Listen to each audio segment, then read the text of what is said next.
तव कथामृतं तप्तजीवनं कविभिरीडितं कल्मषापहं श्रवणमङ्गलं श्रीमदाततं भुवि गृह्णन्ति ये भूरिदा जनाः। श्री रामकृष्ण वचनामृत परिच्छेद 67 22 दिसंबर 1883 ईस्वी। हम लोग लगभग 3.5 महीने बाद फिर श्री रामकृष्ण वचनामृत का पाठ प्रारंभ कर रहे हैं। इसके पहले भक्ति योग का प्रसंग श्री रामकृष्ण ने वर्णन किया था और उसमें भी आज अभी हम जब पढ़ेंगे तब देखेंगे अवतार तत्व का वर्णन हो रहा है। आप उसके पहले वाला जो हमने 13 जून को जो पाठ किया था उसमें है एक मत है कि यशोदा तथा अन्य गोपीगण पूर्व जन्मन में निराकारवादी थे, उससे उनकी तृप्ति न हुई, इसलिए उन्होंने वृंदावन लीला में श्री कृष्ण को लेकर आनंद किया। श्री कृष्ण ने एक दिन कहा, तुम्हें नित्य धाम का दर्शन कराऊंगा, चलो यमुना में स्नान करें। जो ही उन्होंने डुबकी लगाई एकाएक एकदम गोलोक का दर्शन हुआ, फिर उसके बाद अखंड ज्योति का दर्शन इत्यादि। इसीलिए अवतार में उनका अधिक प्रकाश है। अवतार का शरीर रहते उनकी सेवा पूजा सेवा करनी चाहिए। वह जो कोठरी के भीतर चोर कोठरी है, भोर होते ही वह उसमें छिप जाएगा। रे अवतार को सभी लोग नहीं पहचान सकते। देह धारण करने पर रोग शोक क्षुधा तृष्णा सभी कुछ होता है। ऐसा लगता है मानो वे हमारी ही तरह हैं। राम सीता के शोक में रोए थे, पंचभूत के फंदे में पड़कर ब्रह्म भी रोते हैं। पुराण में कहा है, हिरण्याक्ष वध के बाद वराह अवतार बच्चों को लेकर रहने लगे, उन्हें स्तनपान करा रहे थे, स्वधाम में जाने तक का नाम नहीं। अंत में शिव ने आकर त्रिशूल द्वारा उनके शरीर का विनाश किया, तब वे हंसते हुए स्वधाम को गए। यहां पर संक्षेप में उन्होंने अवतार तत्व का वर्णन किया और उसके आगे आज जो पढ़ रहे हैं उसमें देखिए, तीसरा प्रहर है, भवनाथ आए हैं, कमरे में राखाल मास्टर हरीश आदि हैं। श्री रामकृष्ण भवनाथ के प्रति कहते हैं, अवतार पर प्रेम करने प्रेम होने से ही हो गया। आहा, गोपियों का कैसा प्रेम। यहां पर जो महत्वपूर्ण बात बताई गई है वह है अवतार के प्रति प्रेम।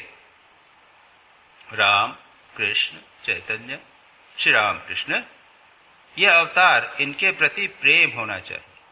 अवतार के प्रति प्रेम को महत्व क्यों दिया गया? इसलिए कि जो भगवान हैं, जो हमें दिखाई नहीं देते, चतुर्भुज भगवान है, विष्णु भगवान है, शिव भगवान है, ये भले मानव शरीर धारण करे हों, लेकिन संभवतः उनके प्रति हमारा प्रेम होना इतना आसान नहीं। अवतार जब शरीर धारण करते हैं तो वे मानव के रूप में हमारे निकट आते हैं, उनके पास हम जा सकते हैं, वो मानव की तरह की लीला करते हैं। और इसलिए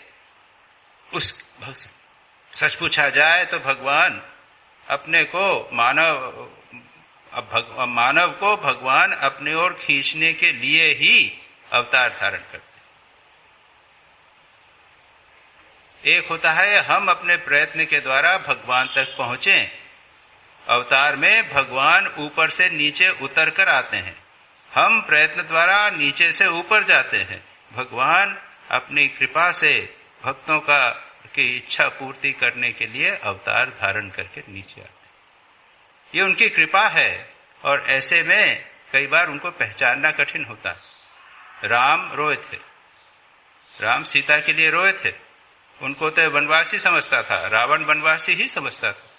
चाहे कितना भी उसका ऐश्वर्य दिखा, कितने खरदूषण इत्यादि को उन्होंने मार डाला है, बाली को मार डाला, इतना सब कर दिया, उसके बावजूद रावण उसको भगवान को अवतार नहीं समझता, मानता नहीं। उन्हें सामान्य व्यक्ति ही मानव ही मानता।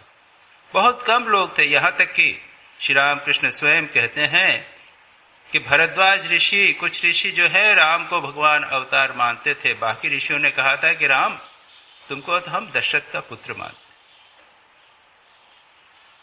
तुम पुरुषोत्तम हो, श्रेष्ठ मानव, तुमने अपने कर्तव्यों को निभाया, अपने पिता के कहने से वनवास गए, इत्यादि इत्यादि सब कुछ कहा, लेकिन तुम हो श्रेष्ठ मानव। और सच पूछा जाए, अगर हम विभिन्न रामायणों का पाठ करें, जैसे अगर हम वाल्मीकि रामायण का पाठ करें, तो वाल्मीकि रामायण में राम को एक श्रेष्ठ मानव के रूप में प्रदर्शित किया गया है, पुरुषोत्तम के रूप में प्रदर्शित अधिक किया है। लेकिन रामचरितमानस में, अध्यात्म रामायण में राम को ईश्वर बताया गया, अवतार बताया गया।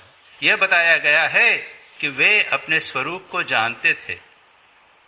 अध्यात्म रामायण में प्रारंभ में ही आता है, राम जब विवाह होकर आ गए तब नारद जी उनके पास आते हैं स्तुति करने के लिए। राम सीता जी के साथ बैठे हुए हैं, अचानक नारद जी ऊपर से आते हैं आकाश मार्ग से तक उनके सामने। तो राम और सीता बड़े जल्दी जल्दी उठते हैं, प्रणाम करते हैं, कहते हैं कि अरे हम लोग संसारी व्यक्ति, आपका हमारा दर्शन परम भाग्य से हुआ है, इत्यादि इत्यादि करते हैं, स्तुति करते हैं। तो उसके बाद नारद जी राम की स्तुति करते। राम की बड़ी सुंदर स्तुति है अध्यात्म रामायण। वो कहते हैं कि जो इंद्र हैं वे आप हैं, इंद्राणी हैं वो सीता हैं, जो ब्रह्म है, ब्रह्मा है वो आप हैं, ब्रह्माणी है वो सीता हैं, रुद्र शंकर आप हैं, पार्वती सीता हैं, संसार की जितनी नारियां हैं वे सीता हैं, और संसार के जितने पुरुष हैं वे राम। बहुत ही सुंदर भाव है। ये भाव साधकों के लिए उपयुक्त है। स्वामी यतीश्वरानंद जी रिकमेंड करा करते थे। श्री रामकृष्ण भी कई स्थानों पर कहते हैं संसार के सभी पुरुषों को राम के रूप में देखना चाहिए, और संसार के भी सभी स्त्रियों को सीता के रूप में देखना चाहिए। और उसके बाद में वह आगे चलकर कहते हैं कि प्रभु आपने जो जन्म लिया है वह तो रावण के वध के लिए लिया है। आप अभी यहाँ बैठे हुए हैं, आपको तो जंगल में जाना है। नारद बोलते हैं कि राम बोलते हैं कोई चिंता मत करो, वो टाइम आ जाएगा, मैं जानता हूं मुझे राम जाकर रावण का वध करना है, ये उद्देश्य मेरा है, मैं जानता हूं। और अंत जब हो जाता है रामायण का अंत में, उसके बाद काल आकर उनको कहता है कि आपका तो समय हो गया, आपने जो लीला करनी थी वो कर ली, अब आप अपने वैकुंठ धाम पर फिर चलिए। तब राम फिर स्वीकार करते हैं ठीक है, और उसके बाद में वो लक्ष्मण का त्याग करते हैं, इत्यादि इत्यादि। सीता का तो पृथ्वी प्रवेश इत्यादि हो ही जाता है। तो तात्पर्य यह है कि ये अवतारी पुरुष अपने अवतारत्व को जानते हैं, वो लीला इस प्रकार की करते हैं जिससे हमको आकर्षक लगे और हम उनके पास जाएं। लेकिन कुछ लोग राम को पुरुषोत्तम राम मानेंगे, आदर्श मानेंगे। जैसा मैंने कहा, कुछ ऋषि कहते हैं हम तुमको पुरुषोत्तम मानते हैं, आप श्रेष्ठ मानव अवश्य हो, लेकिन आपको हम अवतार नहीं मानते। राम मुस्कुराते हुए चले जाते। अवतार मानने से लाभ क्या होगा? जहां पर यहां श्री रामकृष्ण कहते हैं अवतार पर प्रेम होने से ही हो गया। अवतार को प्रेम करना यानी भगवान को प्रेम करना। भगवान और अवतार एक। यहां तक कि जो संत है ठीक ठीक भगवान का स्मरण मनन चिंतन जो करता रहता है वह तो भगवान ही है। यहां अभी हम आगे और देखेंगे इस बात को, और भी आगे चलकर कई स्थानों पर यह बात आती है। गीता में भगवान कहते हैं समोहम सर्वभूतेषु न मे द्वेष्यो न अस्ति प्रिय ये भजन्ति तुमाम भक्त्या ते मयि तेषु चाप्यहम्। मैं समस्त प्राणियों में समान रूप से विद्यमान हूं, लेकिन जो मुझे भक्ति भाव से भजन करता है वह मुझ में है और मैं उसमें। मैंने कई बार इस बात को कहा है कि हम जिसका स्मरण करेंगे, चिंतन करेंगे, विचार करेंगे, उसकी सत्ता हमारे भीतर आ जाए। धीरे धीरे जो इसका हम चिंतन करते हैं वो धीरे धीरे हमारे व्यक्तित्व का अंग बनता चला जाता है। और इसीलिए कहते हैं अवतार का चिंतन करो, यह जानकर कि वे परमात्मा है, भगवान। राम का चिंतन केवल मानव के रूप में करेंगे तो आप श्रेष्ठ मानव बड़े बन जाएंगे, लेकिन राम का चिंतन भगवान के रूप में करना, ये महत्व की बात। उनको सच्चिदानंद का स्वरूप समझना। और जैसा मैं कई बार कहता हूं, प्रत्येक महापुरुष के 3 पक्ष होते हैं। एक तो उनका रूप होता है, बाह्य रूप। दूसरा होता है उनके गुण होते हैं, सद्गुण होते हैं। और तीसरा होता है उनका स्वरूप, सच्चिदानंद स्वरूप। श्री राम कृष्ण का बाह्य रूप हम देखते हैं, चित्र है। उनके गुण हैं त्याग, वैराग्य, भक्ति। अभी मैं समदड़ी गया था राजस्थान में, वहां पर जयपुर के स्वामी जी आए थे, हृदानंद जी। उन्होंने एक लेक्चर दिया श्री राम कृष्ण की छवि इस रूप के संबंध में। इनका जो रूप, उन्होंने कहा है कि ये ऐश्वर्य विहीन रूप। श्री कृष्ण का तो मुकुट है, बांसुरी है, राम को धनुष बाण है, सब मुकुट इत्यादि राजा राम है। श्री राम कृष्ण का तो ऐश्वर्य विहीन एक कपड़ा है और कुछ नहीं। लेकिन ये किस चीज को रिप्रेजेंट करता है? ये किसको प्रतिपादित करता है?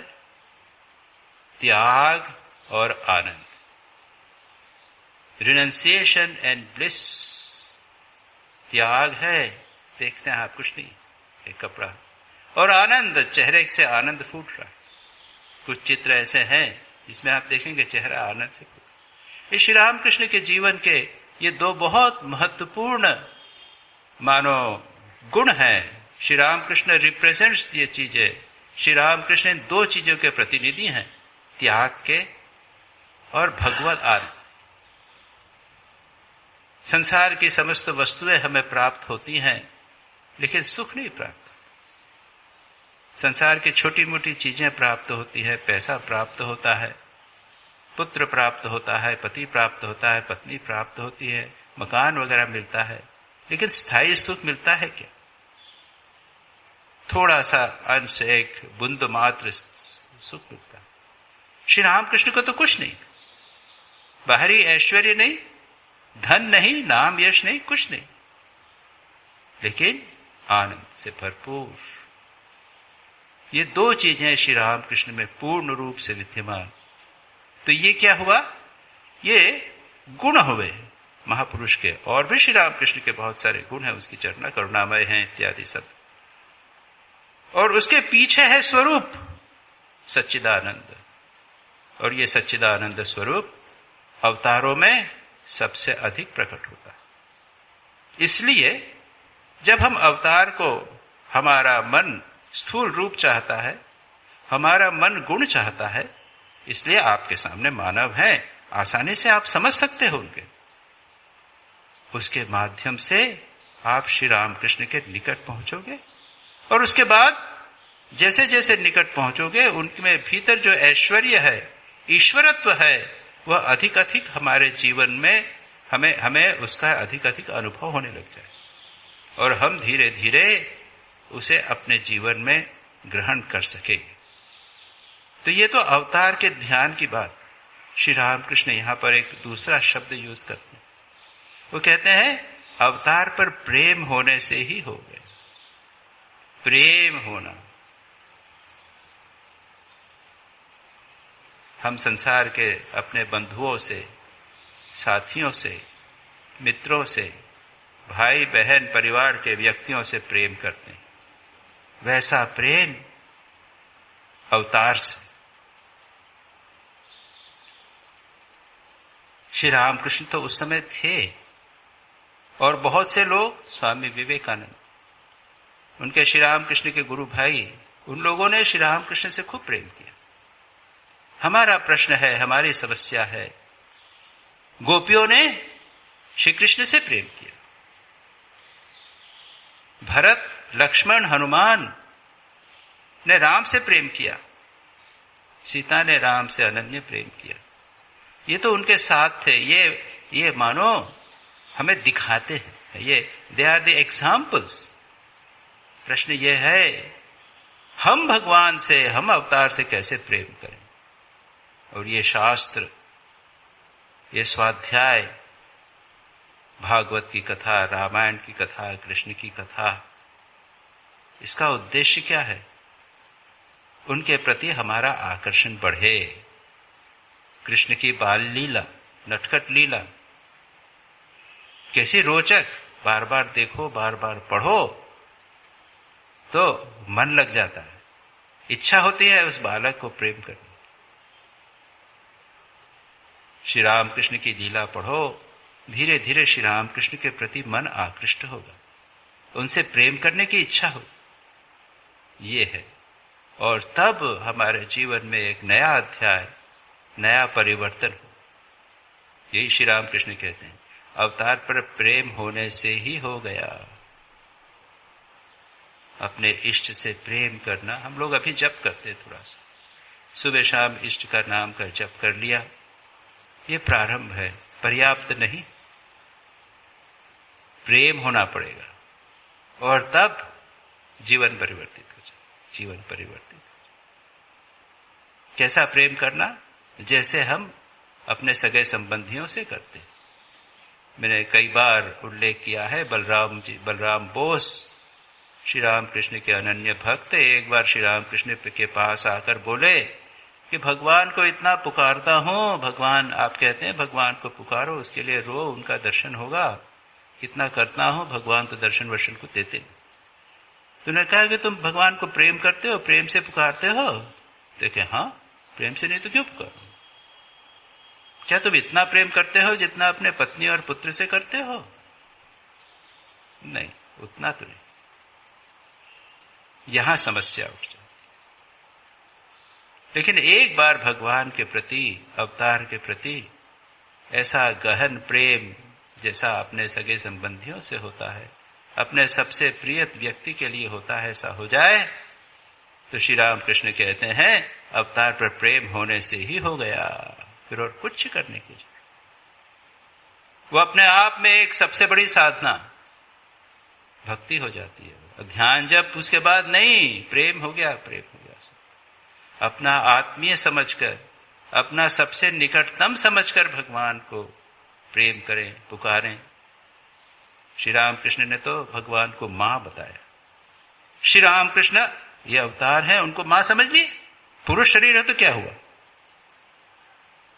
श्री राम कृष्ण के कितने ही शिष्य थे, राखाल महाराज, स्वामी ब्रह्मानंद जी, स्वामी शिवानंद जी, ये तो वो श्री राम कृष्ण को मां समझते थे। उनकी गोद में लेट जाते, जैसे बच्चा मां के गोद में लेट। श्री राम कृष्ण की गोद में ब्रह्मानंद जी, राखाल महाराज, इतने बड़े वो गोद में लेट जाते थे, लेटे जैसे मां की गोद में लेटे हुए, सिर गोद में रखा है। कोई आया, श्री राम कृष्ण कह रहे उठ उठ उठ, अरे कोई आया है, वो नहीं उठ, अरे उठ उठ। आपने देखा होगा कि बच्चा जब बड़ा भी हो जाता है तो मां के लिए वो छोटा, जितना गोद वाला बच्चा था ना, छोटा सा बच्चा वैसा ही रहता है, चाहे वो मां से भी 1.5 फुट ऊंचा हो जाए तो भी मां के लिए वो छोटा ही रहता है, और बच्चे को भी मां ही लगती है। बचपन में बच्चा जब मां की गोद में सोता है तो जब से छोटा नवजात होता है तो मां की गोद में अच्छी तरह पूरा आ जाता है। धीरे धीरे जब बढ़ता जाता है तो उसके पैर बाहर होते चले जाते हैं, लेकिन वो तो जैसे पहले सोता था वैसे ही सोता रहता है। फिर बड़ा हो जाता है तो आधा शरीर बाहर चला जाता है, लेकिन फिर भी होता। और जब बहुत बड़ा हो जाता है तो उसका सिर मां के गोद में रहता है, सारा शरीर बाहर रहता है, लेकिन उसको वही अनुभव होता है, वही सुख मिलता है जब वो छोटा सा बच्चा था, पूरी जब मां की गोद में आ जाता। बड़े बड़े बच्चे मां से 1.5 फुट ऊंचे मां के साथ एक ही पलंग पे सोते हैं, है ना? उनको कोई लगता ही नहीं, मां को भी कुछ नहीं लगता, वही छोटा बच्चा। ऐसा श्री राम कृष्ण को अपनी मां समझना।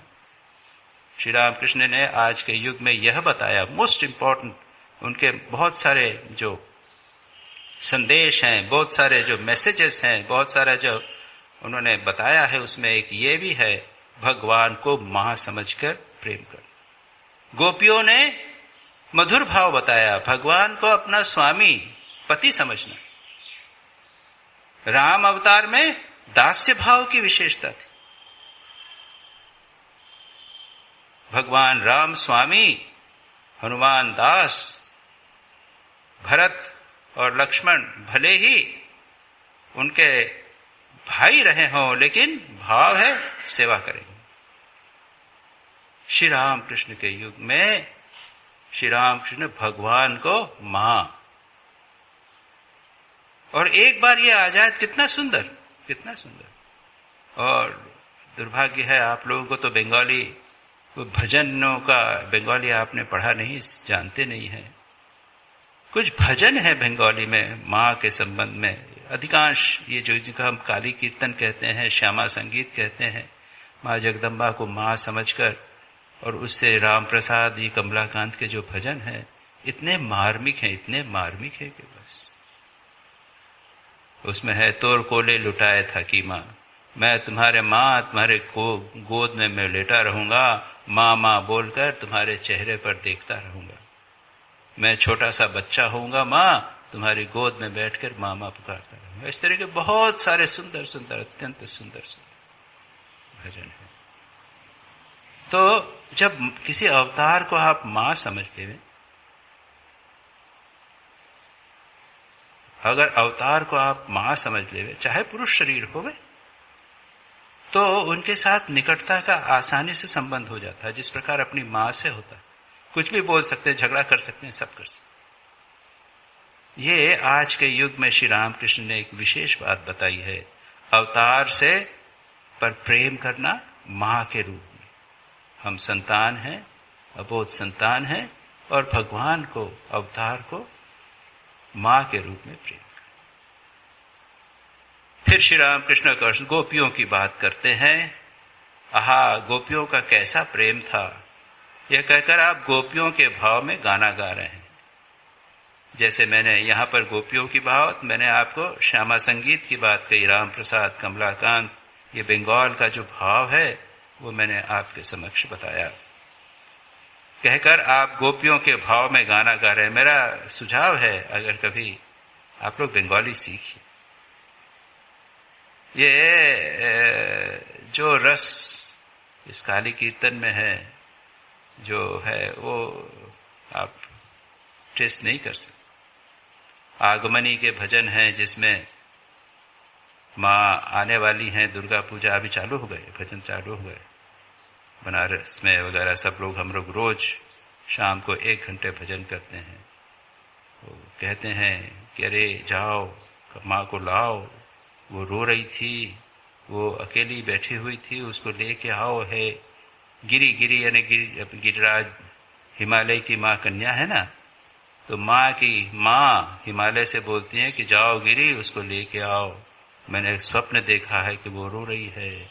जब आई तो उनसे बात करते हैं, तू कैसे थी वहां, कैसे रहती थी?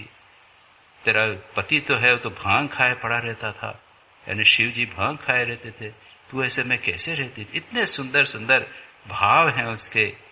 बुला रही हैं माँ के लिए, व्याकुल हो रही हैं पुत्र की, पुत्री के लिए। इस प्रकार से ये सारे बड़े सुंदर सुंदर भजन हैं। उसका बिना उसको सीखे समझे वो रस नहीं लिया जा सकता। हम लोग जिससे परिचित हैं वो है गोपियों का प्रेम, और गोपियों के प्रेम के बहुत सारे भजन सूरदास जी के भजन हैं। सूरदास जी ने बाल कृष्ण के भजन वो कितना बड़ा सुंदर बनाए हैं। तुलसीदास जी ने राम के भजन बनाए हैं, उसमें भी वो भक्ति भाव प्रकट हुआ है। यह कहकर आप गोपियों के भाव में गाना गा रहे हैं श्री राम कृष्ण। श्याम तुम मेरे प्राणों के प्राण हो, सखी मैं घर बिल्कुल नहीं जाऊंगी। उस दिन जिस समय तुम वन जा रहे थे, मैं द्वार पर खड़ी थी। प्रिय, इच्छा होती है गोपाल बनकर तुम्हारा भार अपने सिर पर उठा लूं। इत्यादि ये गोपियों के भाव के भजन संक्षेप में यहां पर बताए गए।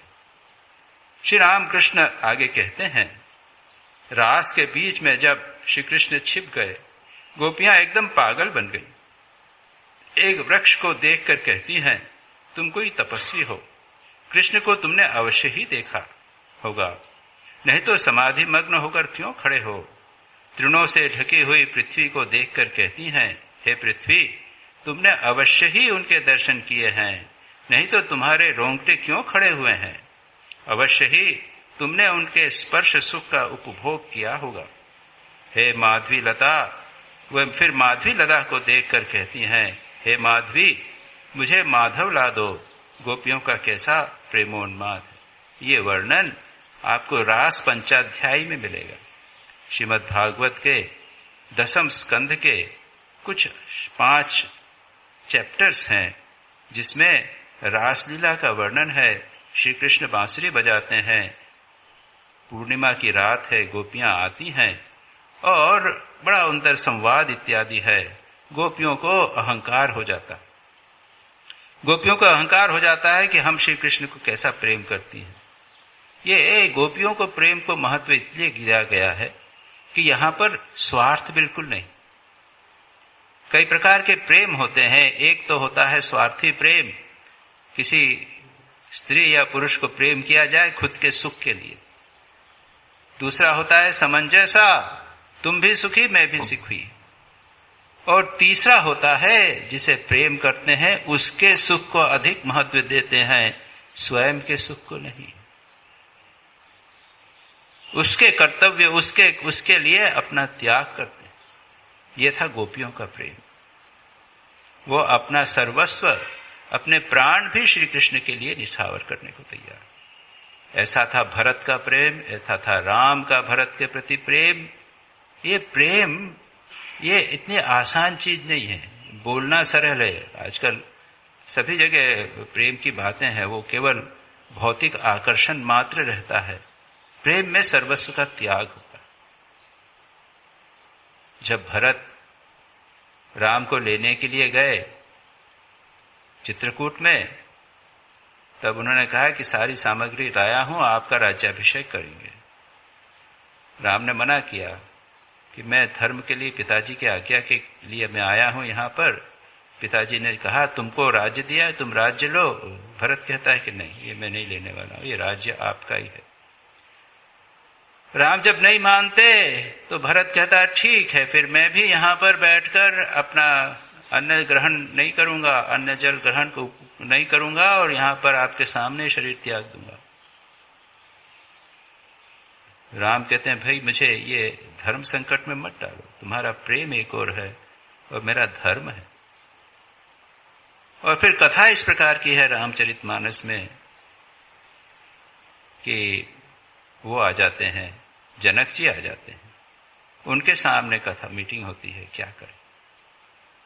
तो कहते हैं कि राम मर्यादा और धर्म की पराकाष्ठा है और भरत प्रेम की पराकाष्ठा, और यह प्रेम जो है वो धर्म से भी ऊंचा हो।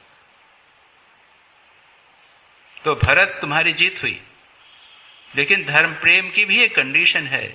प्रेम कभी ऐसा कार्य नहीं करता जो जिसको प्रेम करता है प्रियतम की इच्छा के विरुद्ध हो, उसे कष्ट देने वाला। तब भरत कहते हैं कि प्रभु ठीक है, आप जो आज्ञा देंगे वही करूंगा। ये इस प्रकार का एक घटना है रामचरितमानस के अनुसार। तो भरत गए थे राम को वापस लाने के लिए, लेकिन उन्होंने वह बात उठाई ही नहीं। उन्हें लगा कि राम की इच्छा नहीं है वापस जाने की, उन्होंने बात को नहीं उठाई। केवल यही कहा कि आपकी पादुका दे दीजिए, जिसको आपके स्थान पर सिंहासन पर रखकर मैं राज्य भाग चलाऊं। और गोपियों के लिए वर्णन तो है ही। गोपियां तो श्री कृष्ण को यहां पर आएगा, अभी देखिएगा आगे है। जब अक्रूर आए और श्री कृष्ण और बलराम मथुरा जाने के लिए रथ पर बैठे, तो गोपीगण रथ के पहिए पकड़कर कहने लगे जाने नहीं देंगे। इतना कहकर श्री राम कृष्ण फिर गाना गा रहे हैं, रथ चक्र को न पकड़ो न पकड़ो, क्या रथ चक्र से चलता है। इस चक्र के चक्री हरि हैं, जिनके चक्र से जगत चलता है। श्री राम कृष्ण कह रहे हैं क्या रथ चक्र से चलता है। ये बातें मुझे बहुत हृदय स्पर्शी लगती हैं। जिस चक्र से ब्रह्मांड घूमता है, रथी की आज्ञा से सारथी चलाता है। चक्र अपने से नहीं चलता, सारथी चलाता है। सारथी भी किसके चलाता है? जो रथी बैठा है उसके अनुसार चक्र चलता है। चक्र पकड़ने से क्या होगा? वो तो जो चलाने वाला है उसकी इच्छा से चलता है। पर कथा इस प्रकार की है कि वो रोकना चाहती है, चक्र को रोकना चाहती है, रास्ते में गिर जाती हैं कि हम नहीं जाने देंगे। और तब श्री कृष्ण फिर कहते हैं कि याद रखो, प्रेम कर्तव्य में बाधक नहीं होता। मुझे कर्म करना है, कर्तव्य करना है, धर्म का संस्थापन करना है, और तुम प्रेम के बंधन, मुझे बंधन बना रहे हो। प्रेम बंधन नहीं होता, बंधन नहीं होता, ये मुक्ति देने वाला होता है। तो इस प्रेम को समझना इतना कठिन है।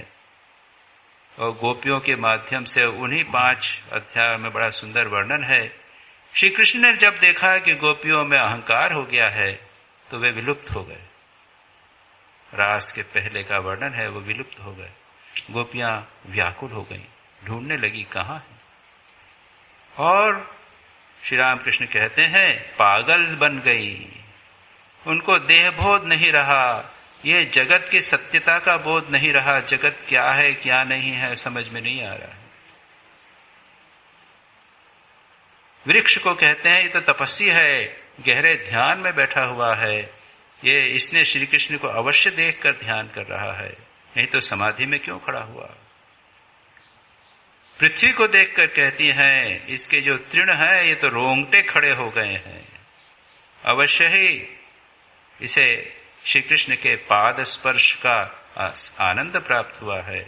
लता को देखते हैं, कहते हैं माधवी लता तुम माधव को ला दो। ये पागल जैसी हो गई है। ये रास पंचाध्याय का बहुत महत्व है, it is very very important, समझा, बहुत महत्वपूर्ण समझा जाता है। तो श्री राम कृष्ण इसका वर्णन कर रहे हैं। और आगे जैसा मैंने कहा वे जाने नहीं देती, अंत में श्री कृष्ण उनको छोड़कर जाते हैं। एक कह देते हैं मैं फिर आऊंगा। कथा है इस प्रकार की, कहती हैं कि ठीक है तुम हमें छोड़ जा रहे हो, तुम्हारे कर्तव्य पर बाधा नहीं बनेगी, लेकिन कभी आकर फिर मिलोगे? कि ठीक है एक बार फिर तुमसे मिलूंगा। बस एक उस आश्वासन के लिए उनका दर्शन फिर होगा, उसके लिए सारा जीवन उन्होंने विरह सहन किया। ये प्रेम, ये विरह भक्ति में, प्रेम में बहुत महत्वपूर्ण स्थान रखता है। जो भक्ति शास्त्र में जिस प्रकार मिलन में सुख है, उस प्रकार विरह भी प्रेम का एक बहुत बड़ा एक्सप्रेशन। अगर मिलन ही मिलन होवे तो वो प्रेम पूर्ण नहीं होता। ये तो किसी को भी मिलन हो जाए सब सुख ही सुख होगा। ये दुख, जीवन में प्रेम का भी परम दुख होता है, महान दुख। श्री रामकृष्ण के जीवन में मां जगदम्बा के प्रेम में ऐसी व्याकुलता होती थी, उनका शरीर जलने लग जाता था, आग जैसा हो जाता था। मिट्टी पड़ती थी तो मिट्टी झुलस जाती थी। हम आश्चर्यचकित हो जाते हैं इसमें। ये विरह, तीव्र विरह भगवान को प्राप्त करने का, ये हमारे बस का नहीं है। केवल यहां पर श्री रामकृष्ण प्रेम की बात कर रहे हैं, गोपियों का दृष्टांत दे रहे हैं, जिसकी हमने यहां पर चर्चा की। अगला परिच्छेद लेते हैं, 68 परिच्छेद।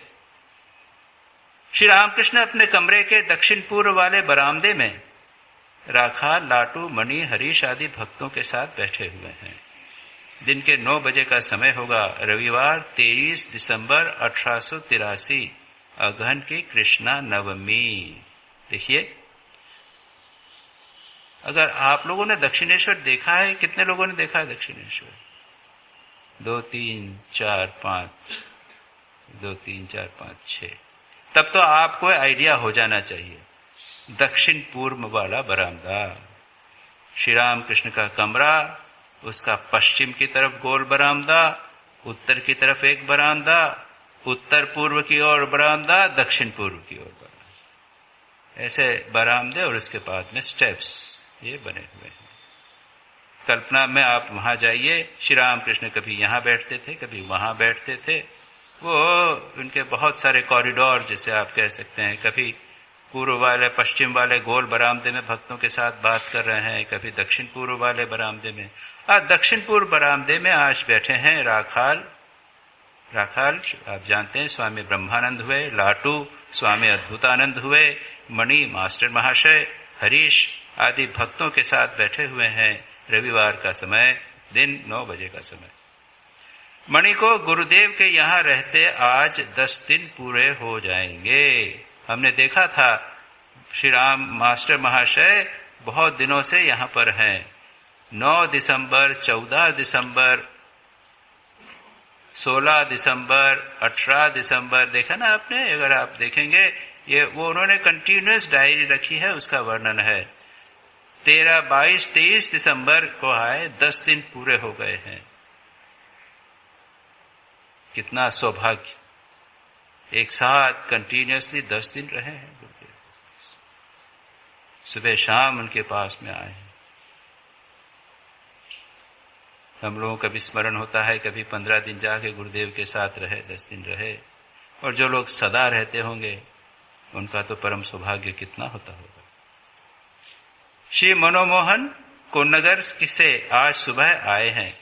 श्री रामकृष्ण के दर्शन और कुछ विश्राम करके आप कलकत्ता जाएंगे। हाजरा भी श्री रामकृष्ण के पास बैठे हैं। नीलकंठ के देश के एक वैष्णव आज श्री रामकृष्ण को गाना सुना रहे हैं। वैष्णव ने पहले नीलकंठ का गाना गाया कि नीलकंठ एक भक्त हो गए हैं, एक गायक हो गए हैं। उनका गाना भी श्री हम देखते हैं वचनामृत में, नीलकंठ के भजन होते हैं, गाते हैं वरदान। आज बहुत सारे भक्त आए हैं, रविवार है। मणि आए हैं, मनोमोहन आए हैं और पास में आकर बैठे गाना गा रहे हैं। ये भी श्री गौरांग चैतन्य महाप्रभु के ऊपर भी बहुत सारे भजन हैं, अच्छे भजन हैं। श्री गौरांग की सुंदर देह तप्त कांचन के समान है। बड़ा सुंदर शरीर था उनका। वे नव नटवर ही हो रहे हैं, नव मट्टर यानी बड़े अत्यंत सुंदर हो रहे हैं। परंतु वे इस बार दूसरे ही स्वरूप से अपने पहले के चिन्हों को छिपाकर नदिया में अवतीर्ण हुए हैं। चैतन्य महाप्रभु को श्री कृष्ण का और राधा का सम्मिलित एक अवतार माना जाता है। कलिकाल का घोर अंधकार दूर करने के लिए तथा उन्नत और उज्जवल प्रेम रस प्रकट करने के लिए तुम इस बार श्री कृष्णावतार की नीली देह को महाभाव रूपी स्वरूपिणी श्री राधा की तप्त कांचन जैसी उज्जवल देह से ढक कर आए। भीतर कृष्ण, बाहर राधा। जिस प्रकार राधा का श्री कृष्ण के प्रति प्रेम था, उस प्रकार उनका प्रेम, लेकिन भीतर श्री कृष्ण। तुम महाभाव में समारूढ़ हो। ये महाभाव हमारे बस की बात नहीं। भगवान के प्रेम में अत्यधिक इमोशन, हाईएस्ट इमोशन, भावना, उसको महाभाव कहते हैं। सात्विक आदि तुम में लीन हो जाते हैं। सात्विक आदि जो भाव हैं उनमें लीन हो जाते हैं। उस भावास्वाद के लिए तुम जंगलों में रोते फिरते हो। इससे प्रेम की बाढ़ हो जाती है। तुम नवीन सन्यासी हो, अच्छे तीर्थों की खोज में रहते हो। कभी तुम नीलाचल और कभी वाराणसी जाते हो। अयाचकों को भी तुम प्रेम का दान करते हो। तुम्हारे इस कार्य में जाति भेद नहीं है। चैतन्य महाप्रभु तीर्थ यात्रा के लिए गए थे। वे वाराणसी गए थे, वे नीलाचल यानी पुरी, जगन्नाथपुरी गए थे, दक्षिण भारत के तीर्थों में गए थे, वृंदावन इत्यादि कई स्थानों पर वे गए थे। वही बात संक्षेप में यहाँ कही। एक दूसरा गाना उन्होंने मानस पूजा के संबंध में गाया। मानस पूजा क्या है? आप लोगों ने यहाँ देखी होगी, पूजा होती है तो इसमें पूजा में क्या करते हैं, वो हमारे पुजारी कुछ मंत्र वंत्र पढ़ते हैं, फूल चढ़ाते हैं, उसके बाद में जल देते हैं, उसके बाद में नैवेद्य देते हैं, पर्दा बंद करके नैवेद्य वगैरह देते हैं, चंदन चढ़ाते हैं इत्यादि। ये पंचोपचार 5 आइटम देते हैं। उसके बाद में फिर 10 आइटम की भी पूजा है। उसके बाद 16 आइटम की षोडशोपचार पूजा होती है, विस्तारित पूजा। ये क्या है? ये बाहरी पूजा है। लेकिन एक मानसिक पूजा होती है, मानस पूजा, उसमें क्या है? दो बातें। एक तो यह है कि ये बातें बाहरी नहीं किया जाती, मन ही मन किया जाती। मन से जो हमने बाहर किया, पुष्प हमने मन ही मन चढ़ाया भगवान को। हम देखे भगवान शिव जी की मूर्ति है या कुछ है, सामने रख ली, अपने मन से हमने एक पुष्प चढ़ाया। उसके बाद अगरबत्ती जलाई, दीपक जलाया, नैवेद्य दिया, फल दिए, जो कुछ दिया। ये हुआ एक मानसिक पूजा। दूसरी मानसिक पूजा इससे भी श्रेष्ठतर, जिसमें भाव की पूजा होती है, बाहर पुष्प नहीं। आप हमारे यहाँ की श्री राम कृष्ण की पूजा पद्धति पुस्तक जो है, उसमें आप देखिएगा मानस पूजा दिया गया। तो हमारे पुजारी जी जब ध्यान करते हैं, जब पूजा करते हैं, तो उसको करना पड़ता है बैठकर। वे उसको जो भी लिखा है वो श्लोक दिए हैं, उनको बताया क्या है। अहिंसा पूजा एक पुष्प है, सत्य पुष्प है, ब्रह्मचर्य पुष्प है। ये श्रेष्ठ पुष्प है। ये तो सिंबॉलिक है, ये केवल प्रतीकात्मक है। हम अपने प्रेम की भक्ति भगवान को समर्पित करते हैं इनके द्वारा। कोई आया, घर में आया, कोई आता, आइए आइए महाराज बैठिए, आप उनको जल देते हैं, खाने को देते हैं, फल देते हैं, कभी कभी चरण पखारते हैं, माला पहनाते हैं। ये क्या, भगवान आए हैं, उनको ये हमने पूजा की, सेवा की। लेकिन श्रेष्ठ पूजा सेवा क्या है? ये भगवान को अहिंसा, सत्य इत्यादि जो श्रेष्ठ भाव हैं, इनकी पूजा करो। तो अगर आप हमारी स्तवांजलि जो है, स्तव के स्तव भजनांजलि नहीं, स्तवांजलि स्तव जो है उसको देखेंगे तो वहां पर है शिव मानस पूजा, शिव जी की मानस पूजा। उसमें 4 श्लोकों में ये कहा है कि हम पुष्प चढ़ा रहे हैं, ये चढ़ा रहे हैं, वो चढ़ा रहे हैं। ये 4 श्लोक बराबर पूरी बाहरी पूजा के बराबर। और सच पूछा जाए तो उसे श्रेष्ठतर, क्योंकि मन एकाग्र हो रहा है। आपको संभवतः मैंने वो कहानी सुनाई होगी, एक कंजूस की सुनाई है मैंने। कंजूस की आप बहुत दिन पहले सुनाई थी। उसको कहा कि भगवान, गुरु ने कहा कि पूजा करना। अब पूजा में तो सब मिठाई भी चढ़ानी पड़ती है, कपड़ा चढ़ाना पड़ता है, ये तो खर्चे का मामला है। दूध देना पड़ता है, चीनी डाल के, सब खर्चे का मामला है। और घोर कंजूस। ठीक है, तुम एक काम करो, मन ही मन ये चीजें करो। मानसिक, अच्छा हाँ ये ठीक है, कुछ देना नहीं, खर्चा नहीं करना, पैसा नहीं खर्चा करना, ठीक है। रोज चढ़ाए और दूध देवे, दूध में चीनी डाल के मन ही मन देवे, ऐसा करे। बहुत दिनों तक मानसिक पूजा करता रहा। एक दिन थोड़ा अन्य मनस्क था, दूध दिया, उसमें वो मन ही मन चीनी डाल रहा था, वो चीनी ज्यादा गिर गई, तो चम्मच से वो चीनी निकालने लगा, मन ही मन। ऐसा कंजूस, ना खर्चा नहीं हो। भगवान प्रकट होकर पकड़ लिया, अरे अभी भी कंजूसी नीचे, प्रकट तो हो गए। भगवान ने प्रकट होकर उसका हाथ पकड़ लिया, अरे इतनी कंजूसी तो मन से भी नहीं लेना चाहता है, लेकिन प्रकट तो हो गए। इतने दिन तक निष्ठापूर्वक उसने मानसिक पूजा तो की। तो यहां पर श्री रामकृष्ण ने कोई एक दूसरा गाना हुआ, मानस पूजा के संबंध में था। क्या था पूजा, ये नहीं मालूम। श्री रामकृष्ण हाजरा के प्रति कहते हैं, यह गाना कैसा लगा? हाजरा यह साधक का नहीं है, ज्ञान दीपक, ज्ञान प्रतिमा। जैसा मैंने कहा, दीपक जो है वो बताया जाता है, वो क्या है? ज्ञान का प्रतीक है। ये जो आपको आरती होती है ना, 5 चीजें घुमाते हैं, आपको मालूम है ये क्या 5 चीजें हैं? ये दीपक जो है वो क्या है? ये अग्नि तत्व का प्रतीक। दीपक के बाद में क्या करते हैं? एक कप पानी, जल, वो शंख में जल भगवान को देते हैं, फिर गिरा, देखे होगा आपने, ये क्या है? जल तत्व का प्रतीक। फिर कपड़ा दिखाते हैं, ये कपड़ा क्या है? आकाश। आकाश जो है चारों तरफ फैला हुआ है, वो कपड़ा जो है वो आकाश का प्रतीक। फिर पुष्प दिखाया जाता है, पुष्प क्या है? पृथ्वी का, पृथ्वी से पैदा होता है, पुष्प पृथ्वी का प्रतीक है, पृथ्वी तत्व का प्रतीक है। और फिर चंवर डुलाया जाता है, चंवर क्या है? वायु, वायु तत्व। तो हमारी मान्यता है सारा जगत 5 तत्वों से बना हुआ है। अब सब चीजें ऑफर तो नहीं की जा सकती भगवान को, 5 तत्व हमने भगवान को समर्पित कर दिए, सारा का सारा जगत हमने भगवान को समर्पित।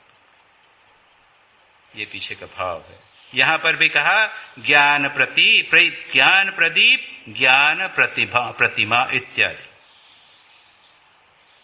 तो हाजरा कहते हैं कि ये साधक का नहीं है इत्यादि। श्री रामकृष्ण कहते हैं मुझे तो कैसा कैसा लगा। कभी कभी भाव नहीं हो गाने वाले में, वो भाव नहीं हो, केवल गा रहा है, उसका अर्थ थोड़ा है कि नहीं है, समझ में नहीं आ रहा है। कोई भजन गा दिया, उसका नहीं समझ, तो वो श्री रामकृष्ण तो ऐसे सेंसिटिव थे, उसको पकड़ लेते थे। ये कैसा कैसा गाना हुआ, ठीक से गाना नहीं हुआ। पहले के गाने कैसे ठीक ठीक होते थे। पंचवटी में नागा के पास मैंने एक गाना गाया था, जीवन संग्राम के लिए तू तैयार हो जा, लड़ाई का सामान लेकर काल तेरे घर में प्रवेश कर रहा है। और एक गाना, ए श्यामा दोष किसी का नहीं है, मैं अपने ही हाथों द्वारा खोदे हुए गड्ढे के पानी में डूबता हूं। नागा इतना सज्ञानी था, परंतु इसका अर्थ समझे बिना ही रोने लगा था। इन सब ज्ञानों में कैसी यथार्थ बातें हैं। नरकांतकारी श्रीकांत की चिंता करो, फिर तुम्हें भयंकर काल का भी भय न रह जाएगा। ये मैंने जैसा कहा, कुछ बंगाली भजन इतने मार्मिक हैं, इतना जैसे है श्रीकांत नरकांतकारी श्रीकांत अंत इत्यादि आता है, ये उसमें रिदम है। दाशरथी करके एक भजन गायक वो अपने वो हुए हैं संगीतज्ञ जो भक्त, उनके गाने इतने सुंदर हैं कि बस। तो यहां पर क्या कहा है? नागा यानी तोतापुरी महाराज, वो तो ज्ञानी वेदांती, जगत मिथ्या, भक्ति वक्ति कुछ नहीं, और बंगाली समझते नहीं। फिर भी पंचवटी में नागा के पास मैंने एक गाना गाया, जीवन संग्राम के लिए तो तैयार हो जा। साज समरे बहुत प्रसिद्ध गाना है ये। लड़ाई का काल तुम्हारे मकान में घुस रहा है। श्री रामकृष्ण ने यह गाना और भी एक दूसरे स्थान पर गाया था। एक व्यक्ति जिसके पुत्र के संतान बड़े पुत्र की यानी बड़ा हुआ पुत्र, जवान पुत्र की मृत्यु हो गई थी, वह अत्यंत कष्ट में श्री रामकृष्ण के पास आया था। तब श्री रामकृष्ण ने भाव में विभोर होकर वीर रस में ताल ठोकते हुए यह भगवान अचानक गाया था एक गाना, साज समरे यानी संग्राम के लिए तैयार हो जा, काल तेरे घर में घुस रहा है। मां काली के नाम का अस्त्र लेना, और अगर गंगा के किनारे में तू युद्ध करे तो जरूर विजय होगा। और ऐसे वीरता से कहा कि उसका फिर वो दुख जो है वो दूर हो गया। उसके मन में भी वीर भाव का उसमें संचार हुआ था।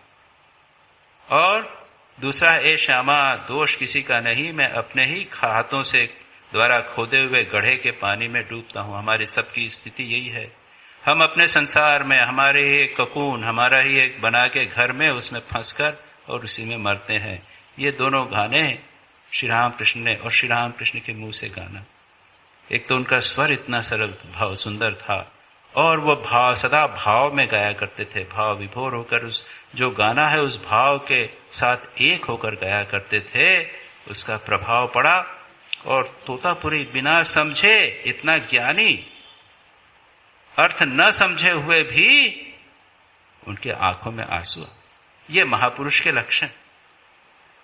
भले ही तोतापुरी इससे ज्ञानी रहे होंगे, वो शुष्क ज्ञानी नहीं थे, ये बात है। और इन ज्ञानों में एक और गाना है, नरकांतकारी श्रीकांत की चिंता करो। श्रीकांत भगवान श्री, लक्ष्मी के कांत विष्णु, उनका चिंतन करो। नरकांत, नरक का अंत करने वाले उनका चिंतन करो, फिर तुम्हें भयंकर काल का भी भय न रह जाएगा। इस प्रकार उसके बाद पद्मलोचन मेरे मुंह से राम प्रसाद का गाना सुनकर रोने लगा था, पर तो वह कितना विद्वान था। तात्पर्य यह है, विद्वान होवे लेकिन ये गाने का भाव, इतने सुंदर सुंदर गाने हैं, तन्मय होकर गाने से उसका भाव समझकर सचमुच आनंद आता है। इसके आगे की चर्चा हम अगली बार करेंगे।